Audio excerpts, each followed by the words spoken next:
বাংলার রান্নাঘর মানেই কিন্তু গন্ধ, রং আর স্বাদে এক অপূর্ব মেলবন্ধন।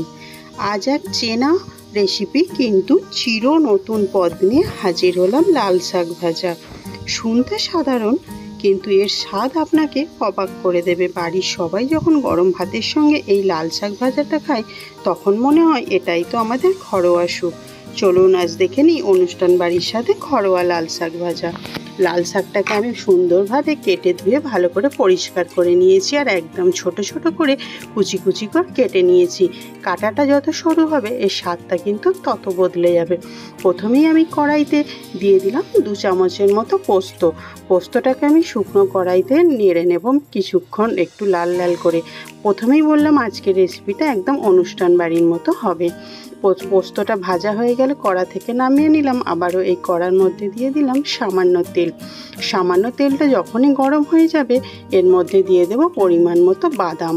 বাদামটাকে তেলের মধ্যে একটু লাল লাল করে ভেজে নেব। এইতে করে স্বাদটা কিন্তু একেবারে বদলে দেবে।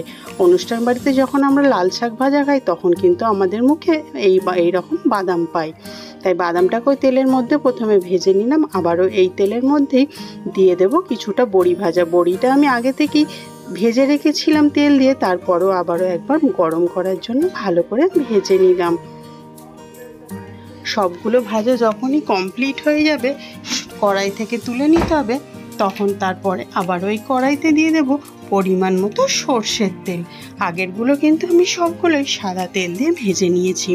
1/2 চামচের মতো দিয়ে দিলাম কালো জিরে, সঙ্গে দিয়ে দিলাম বেশ কিছুটা রসুন কুচি, আর 3 থেকে 4টে কাঁচা লঙ্কাকে এইভাবে ছিঁড়ে লম্বা লম্বা করে কেটে দিলাম। রসুনটা এখানে লাল লাল করে নিতে হবে। বেশিক্ষণ সময় লাগে না লাল করতে, মিনিট 2 ভাজলেই কিন্তু লাল হয়ে যাবে। রসুনটা যখন হালকা রং চেঞ্জ হয়ে যাবে, এর মধ্যে দিয়ে দেব কেটে রাখা লাল লোটে শাক লাল লোটে শাকগুলো। শাকটা দিয়ে প্রথমে এভাবে চেপে দেবো, কোনো রকম নাড়াচাড়া করার কোনো দরকার নেই। গ্যাসের ফ্লেমটাকে লো রেখে চাপা দিয়ে 30 সেকেন্ডের মতো রাখলেই শাকগুলো অনেকটা নরম হয়ে যাবে। এরপর খুলে ওপর থেকে পরিমাণ মতো নুন আর পরিমাণ মতো কিছুটা হলুদ গুঁড়ো দিয়ে দিলাম, যাতে রঙটা দেখতে ভালো লাগে। এবারে দেখো শাকটা কিন্তু অনেকটাই নরম হয়ে গেছে, আর এবারে কিন্তু উল্টে দিতে খুবই সুবিধা হবে, আর কিন্তু পড়ে যাওয়ার কোনো ভয় থাকবে না। শাকগুলো উল্টে পাল্টে দিলাম। আবারও চাপা দিয়ে এটাকে 1 থেকে 1.5 মিনিটের মতো রান্না করে নেব। এতে করে শাকটা অনেকটাই সিদ্ধ হয়ে আসবে। যেহেতু শাকেতে ডাঁটা আছে, তাই কিন্তু একটু চাপা দিয়ে এগুলোকে সিদ্ধ করে নিতে হবে। অনেকে আবার আগে থেকেই সিদ্ধ করে রেখে দেয়, কিন্তু তার স্বাদটার থেকে এই রকম শাক ভাজার স্বাদটা বেশি ভালো লাগে। আর অনুষ্ঠান বাড়িতে শাক ভাজাটা কিন্তু আমাদের খেতে খুবই ভালো লাগে। দেখো কতটা জল বাড়িয়েছে নুন দিতে। এরপরে কিন্তু আর কোনো জল দেবার দরকার নেই। এই জলটা দিয়ে কিন্তু শাকটা সুন্দরভাবে সিদ্ধ হয়ে যাবে।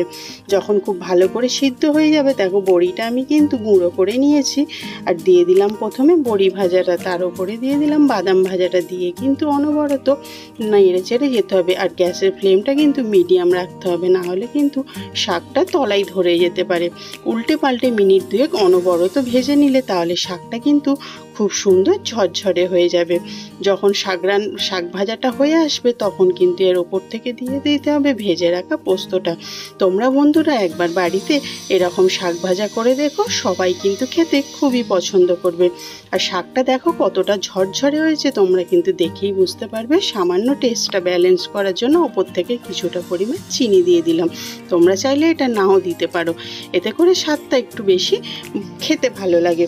আর গরম ভাতের সঙ্গে এরকম শাক ভাজা থাকলে আর কিন্তু কোনো কিছুই লাগবে না। বড়ি, পোস্ত আর বাদাম দিয়ে এই শাক ভাজাটা খেতে এতটা ভালো লেগেছিল, তা তোমরা না দেখলে বা না বানালে বাড়িতে বিশ্বাসই করতে পারবে না। আজকে শাক ভাজাটা যদি তোমাদের ভালো লেগে থাকে, তাহলে কিন্তু অবশ্যই লাইক, কমেন্ট, শেয়ার করে দিও। আর ভিডিওটা ভালো লাগলে অবশ্যই সাবস্ক্রাইব করে নিও, তাহলে নতুন নতুন রেসিপি দেওয়ার সাথে সাথে তোমাদের কাছে নোটিফিকেশান পৌঁছে যাবে।